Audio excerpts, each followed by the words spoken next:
करते हैं आज की अगली कहानी की, और वो है कल रात हुए फारूक अब्दुल्ला पर जानलेवा हमले की स्टोरी। कल रात बाल बाल बची है जम्मू कश्मीर के पूर्व मुख्यमंत्री फारूक अब्दुल्ला साहब की जान, और मौका वारदात की तस्वीर डराने वाली है। आखिर कौन है जो फारूक अब्दुल्ला की जान लेना चाहता है? Z+ सुरक्षा के बावजूद फारूक साहब पर गोली कैसे चल गई? किसके निशाने पर है फारूक अब्दुल्ला? कौन उनको रास्ते से हटाना चाहता है? आतंकी, सियासी दुश्मन या कोई और? 63 साल के कमल सिंह जामवाल ने सरेआम एक शादी समारोह में फारूक अब्दुल्ला पर गोली चला दी। देश में प्रधानमंत्री के बाद अगर किसी की सुरक्षा सबसे अधिक चुस्त दुरुस्त होती है तो वो Z+ कैटेगरी है, और Z+ कैटेगरी में रहने वाले नेता अगर एक पूर्व मुख्यमंत्री जिसके ऊपर पहले कई सारे खतरे हैं, उन पर सरेआम कोई बंदूक तान दे, भरे शादी समारोह में बंदूक का ट्रिगर दबा दे, तो क्या इसे सिर्फ एक हमला कहा जाएगा, या ये सिक्योरिटी सिस्टम की एक बहुत बड़ी चूक है, नाकामी है? क्या ये सिर्फ एक सनकी शख्स की हरकत थी या किसी बड़ी साजिश का ट्रायल था? अपने ऊपर हुए इस हमले पर फारूक अब्दुल्ला ने क्या कहा, यह आपको सुनना चाहिए। तो मैं समझा ये कोई पटाखा किसी ने शादियों में डालते रहते हैं, तो मैं सोच सकता है मेरे पास पटाखा यहाँ पड़ा हो, तो मुझे यहाँ कुछ गर्मी जैसी लगी और मुझे कुछ पता नहीं था। इतना वक्त में इन्होंने मुझे जल्दी जल्दी गाड़ी में बिठा दिया।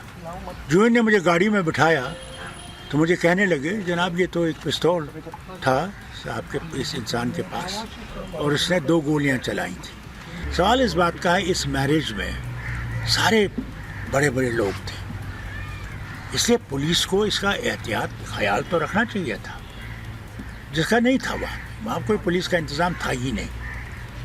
ये तो अल्लाह का शुक्र है कि मेरी सिक्योरिटी मेरे साथ थी, और फिर हमारे जो मिनिस्टर साहब थे उनकी थोड़ी सी सिक्योरिटी थी साथ, और हमारी ये MLAs वगैरह थे जिन्होंने उस वक्त हिम्मत की, और मैं बच गया।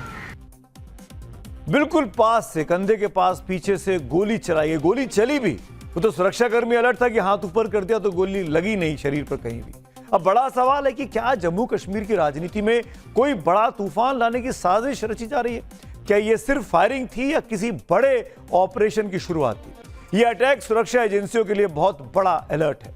बुधवार शाम को फारूक अब्दुल्ला नेशनल कॉन्फ्रेंस के कार्यकर्ता सुरजीत सिंह के बेटे की शादी में शामिल हुए थे। जम्मू कश्मीर पुलिस के मुताबिक हमलावर कमल सिंह जामवाल दूल्हे के परिवार का दूर का रिश्तेदार है, वो भी शादी में इनवाइटेड था। पुलिस से पूछताछ के दौरान उसने जो कुछ कबूला वो भी चौंकाने वाला है। उसका कहना था कि वो पिछले 20 सालों से फारूक अब्दुल्ला को मारना चाहता था। उसने किसी के कहने पर नहीं बल्कि अपनी मर्जी से गोली चलाई। जम्मू कश्मीर पुलिस ने हमलावर कमल सिंह जामवाल को जम्मू की जिला अदालत में पेश किया। कोर्ट ने आरोपी को 5 दिन के लिए पुलिस रिमांड पर भेज दिया। इसी बीच फारूक अब्दुल्ला पर हुए जानलेवा हमले के खिलाफ नेशनल कॉन्फ्रेंस के कार्यकर्ताओं ने जम्मू में आज विरोध प्रदर्शन भी किया। प्रदर्शन कर रहे कार्यकर्ताओं ने आरोप लगाया कि जम्मू कश्मीर में कानून व्यवस्था पूरी तरीके से खराब हो चुका है। हमारे सहयोगी अंकित भट्ट वहां पे मौजूद थे, उन्होंने देखा क्या कुछ हुआ, वो भी आपको दिखाएंगे, सुनाएंगे। लेकिन यह भी जानना जरूरी है कि कार्यकर्ताओं के साथ साथ खुद फारूक अब्दुल्ला ने भी क्या कहा कि सरकार को यह देखना चाहिए कि क्या सच में जम्मू कश्मीर में हालात सुधरे हैं या नहीं सुधरे हैं। कांग्रेस के अध्यक्ष मल्लिकार्जुन खड़गे से लेकर PDP प्रमुख महबूबा मुफ्ती ने भी इस बात पर सवाल उठाए।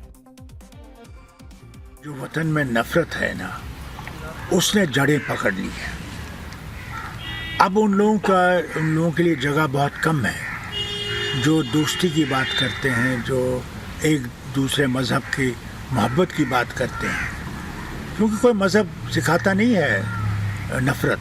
तो मेरे साथ जो लोकल पुलिस है, उनके बंदे हैं जो मेरे साथ सिक्योरिटी में है, उसके बाद जो NSG है जो अपनी जान को सामने रखकर मुझे बचाने की कोशिश करते हैं।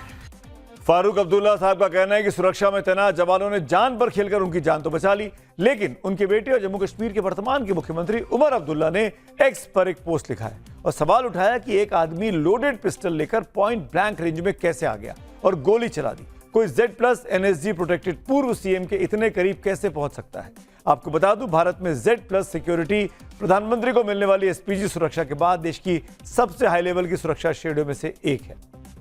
इस श्रेणी में कुल 55 सुरक्षा कर्मी शामिल होते हैं। सुरक्षा घेरे में जो प्रोटेक्टरी है उसके आसपास 10 से अधिक NSG कमांडो या CRPF के स्पेशल कमांडो तैनात रहते हैं। Z+ सिक्योरिटी वाले VIP को चलने के लिए बुलेट प्रूफ गाड़ी भी मिलती है। उनकी काफिले में आगे और पीछे चलने वाली पायलट और एस्कॉर्ट गाड़ियां शामिल होती हैं। तो ये इस तरीके से एक पूरा इंतजाम किया जाता है। इसके बावजूद भी फारूक अब्दुल्ला के साथ ये हो गया।